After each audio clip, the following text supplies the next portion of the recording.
Halo semuanya, balik lagi di channel gua Raka Motovlog. Terima kasih buat kalian yang udah support channel gua dari awal sampai hari ini. Semoga kalian selalu diberikan kesehatan dan rezeki yang lancar. Amin. Oke ya teman-teman, jadi di malam ini ya, gua mau sharing nih mengenai kendala terbesar dalam merawat Yamaha Alfa selama gua pakai, selama gua punya dari awal sampai malam ini juga. Nah, jadi kendala apa aja yang biasanya gua alami dan gua rasakan. Nah, ini nggak main-main dan tentunya umumnya sering juga dirasakan sama teman-teman yang lain gitu. Karena memang rata-rata seperti itu teman-teman. Oke, langsung aja gue bahas di malam ini apa aja kendala terbesar dalam merawat Yamaha Alfa. Yang pertama, kendala paling utama pemilik Alfa itu biasanya karena akibat residu sisa pembakaran yang kurang sempurna. Jadi kotoran berupa oli biasanya itu tertampung atau tertahan di knalpot. Ini kalau dibiarkan lama-lama akan mengeras dan membuat lubang buang itu mengecil. Jadi kalau udah seperti itu efeknya motor menjadi powernya itu loss atau hilang. Nah, solusinya ini ya harus dibersihkan sesering mungkin ya kotoran di dalam knalpotnya. Ya bisa dengan cara dicopot langsung atau dikocok, dimasukin solar ya, dikocokin sama bensin sampai bagian dalamnya itu bersih gitu teman-teman. Nah, yang kedua, kendalanya itu pasti sering dialami sama para pemilik Alfa atau para rider Alfa itu, motor tuh sering drop dan mesinnya geter. Nah, kedua hal ini sebenarnya tuh saling terkait, dimana motor geter biasanya akibat kruk as yang putarannya nggak simetris pada rotasi seharusnya, tetapi menjadi oleng akibat bearing kruk asnya udah aus. Bisa juga karena rumah kolteran dudukan bearingnya udah aus juga. Nah, akibatnya kruk as yang geter ini, seal kruk asnya itu bisa sobek teman-teman. Nah, kalau seal kruk asnya udah sobek ya udah pasti oli yang ada di bagian pelumasan kopling pasti masuk ke ruang bakar, yang mengakibatkan efeknya itu asap knalpot menjadi pekat dan tenaga menjadi drop karena ya adanya kebocoran kompresi itu. Nah, kendala ini hanya bisa diselesaikan dengan turun mesin. Kruk as tadi dibalancer ulang, bawa ke tukang bubut. Nah, bearing dan seal kruk asnya diganti sama yang baru. Kalau bisa, usahakan yang original ya teman-teman. Nah, selanjutnya ketiga, kendala ketiga adalah banyak kasusnya Yamaha Alfa ini nggak kencang atau lemot gitu teman-teman. Boros juga bensinnya, terus motor cepat panas. Nah, untuk yang ketiga, kasus ini biasanya tuh ya berlaku di Yamaha Alfa yang udah overshock, dimana overshocknya itu salah. Bisa salah kemiringan yang mengakibatkan gesekan menjadi terlalu banyak, dan hal ini yang mengakibatkan mesin panas.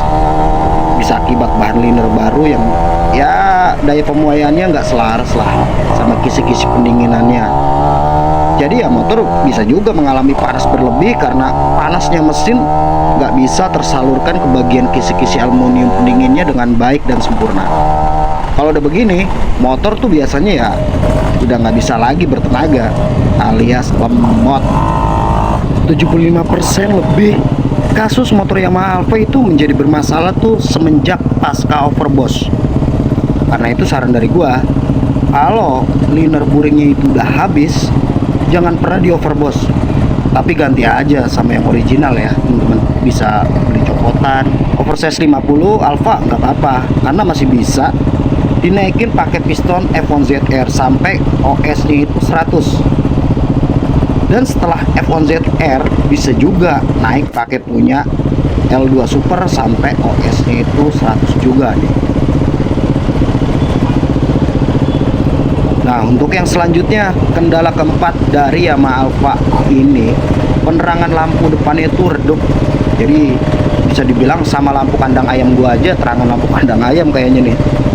Nah, jadi sebenarnya ini dari baru, memang Yamaha Alfa itu nggak seterang motor-motor keluaran zaman sekarang. Tapi ya karena usia pakai juga mengakibatkan spool pengisian tuh menjadi ya kualitasnya berkurang. Tapi kalau mau memperbaiki atau dibenerin, biasanya bisa dililit ulang spool pengisiannya ke tukang spool. Bisa juga beli copotan yang masih bagus, bisa juga beli yang baru dengan ya merek yang aftermarket sekarang tuh udah banyak. Nah, bisa juga upgrade untuk di kiproknya itu pakai punya Mio nih teman-teman. Ya mungkin harus ada sedikit penyesuaian lah ya. Selanjutnya kelima, bisa lari tapi nggak bisa berhenti nih. Artinya ya buat pengguna Yamaha Alfa ya itu udah nyaman nih, motor lagi lari ngeremnya nggak ini ya teman-teman, ngeremnya itu nggak pakem gitu.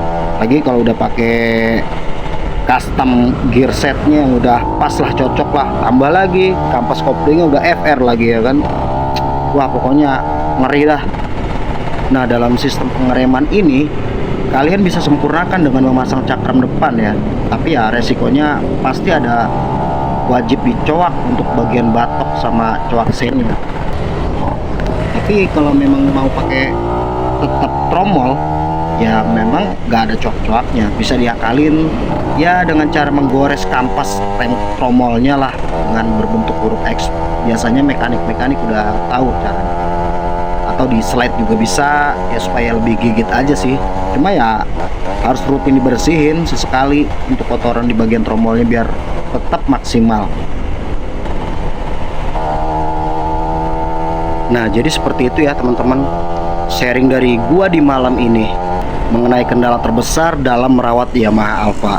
Semoga video ini bermanfaat buat kalian. Yang belum subscribe silahkan subscribe dulu, jangan lupa klik share-nya, like, dan juga komen. Oke, sekali lagi gue ucapkan terima kasih, bye bye.